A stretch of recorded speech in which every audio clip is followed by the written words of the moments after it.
Elon Musk दुनिया के सबसे धनी व्यक्ति बनने की कहानी।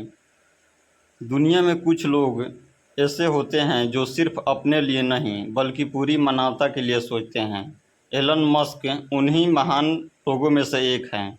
आज वे दुनिया के सबसे अमीर इंसान के रूप में जाने जाते हैं, लेकिन उनकी शुरुआत बहुत साधारण थी। मेहनत, जोखिम उठाने की हिम्मत और नए विचारों ने उन्हें वहां तक पहुंचाया जहां पहुंचना लगभग असंभव है। एलन मस्क की बचपन और उनकी पढ़ाई कैसी थी? एलन मस्क का जन्म 28 जून 1971 को दक्षिण अफ्रीका के प्रिटोरिया शहर में हुआ। बचपन से ही वे बेहद जिज्ञासु और किताबों के दीवाने थे। वे दिन रात किताबें पढ़ते थे। कहा जाता है कि 9 साल की उम्र तक उन्होंने इनसाइक्लोपीडिया ब्रिटेनिका पूरी पुस्तक पढ़ ली थी।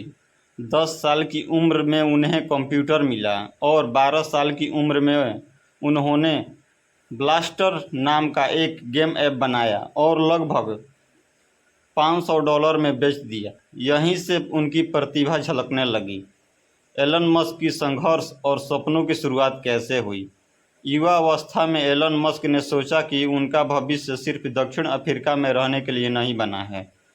वे बड़े सपने देखना चाहते थे, इसलिए वे पहले कनाडा और फिर अमेरिका चले आए। अमेरिका आने के बाद उनके पास बहुत कम पैसे थे। कई बार वे छोटे छोटे काम करके गुजारा करते थे।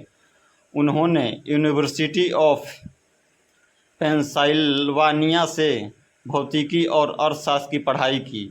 आगे चलकर उन्होंने पीएचडी शुरू की, लेकिन सिर्फ 2 दिन में ही छोड़ दी क्योंकि उन्हें अपना खुद का बिजनेस शुरू करना था। एलन मस्क ने अपना बिजनेस की शुरुआत जीप2 से शुरुआत की। एलन मस्क ने 1955 में अपने भाई किम्बल मस्क के साथ मिलकर जीप2 नाम की कंपनी शुरू की। यह कंपनी अखबारों को ऑनलाइन मैप और बिजनेस डायरेक्टरी प्रोवाइड करती थी। उस समय इंटरनेट नया था, इसलिए कंपनी बहुत तेज़ी से बढ़ी। 1999 में कॉम्पैक कंपनी ने जीप2 को $307 मिलियन में खरीद लिया। इस डील ने एलन मस्क को करीब $22 मिलियन मिले।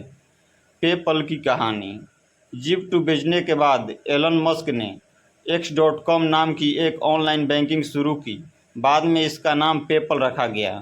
पेपल दुनिया की पहली बड़ी ऑनलाइन पेमेंट कंपनी बनी। 2002 में ईबे ने पेपल को $1.5 बिलियन में खरीद लिया। इस सौदे में मस्क को लगभग $180 मिलियन मिले। अब उनके पास बहुत बड़ा निवेश करने के लिए पैसा था। अब शुरुआत होती है स्पेस एक्स का जन्म।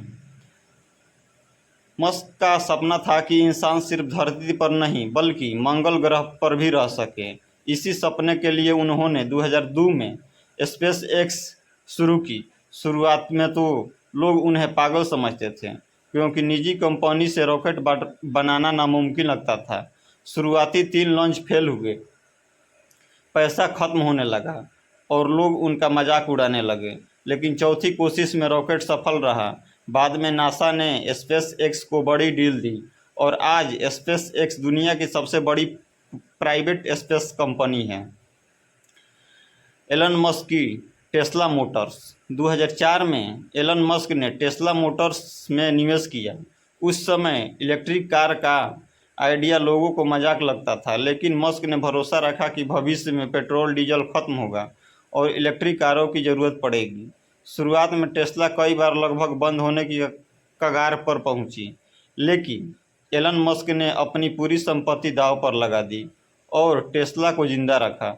आज टेस्ला दुनिया की सबसे बड़ी इलेक्ट्रिक कार कंपनी है और इसकी वैल्यू $ट्रिलियन तक पहुंच चुकी है।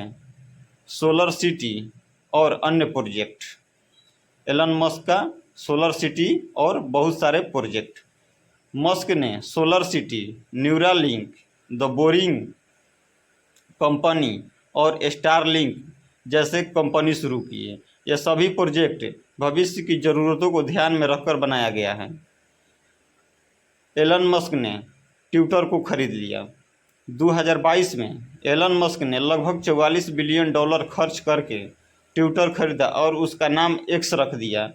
उन्होंने इसे फ्री स्पीच का प्लेटफॉर्म बनाने का वादा किया। दुनिया के सबसे अमीर बनने का सफ़र। दोस्त, एलन मस्क दुनिया के सबसे अमीर व्यक्ति कैसे बने? टेस्ला और स्पेस एक्स की सफलता के कारण एलन मस्क की नेटवर्थ बहुत तेज़ी से बढ़ी। 2010 में उनकी कुल संपत्ति कुछ ही अरब डॉलर थी। 2020 में वे 100 अरब डॉलर तक पहुंच गए। 2021 में उन्होंने जेफ बेजोस को पछाड़कर दुनिया के सबसे अमीर व्यक्ति बन गए। 2025 में उनकी नेटवर्थ लगभग 380 से 430 अरब डॉलर मानी जाती है। दोस्त, एलन मस्क की सोच क्या थी? एलन मस्क का मानना था दोस्त, सबसे पहला, बड़ा सपना देखो और उस पर डटे रहो। दूसरा, जोखिम उठाओ वरना जीवन साधारण रह जाएगा। तीसरा, फेल होना गलत नहीं लेकिन कोशिश करना सबसे बड़ी गलती है। दोस्त, आप लोग मेरे चैनल को सब्सक्राइब कीजिए, ज़रूर लाइक कीजिए और ऐसे ही अच्छे अच्छे वीडियो पाने के लिए आप लोग चैनल को ज़रूर सब्सक्राइब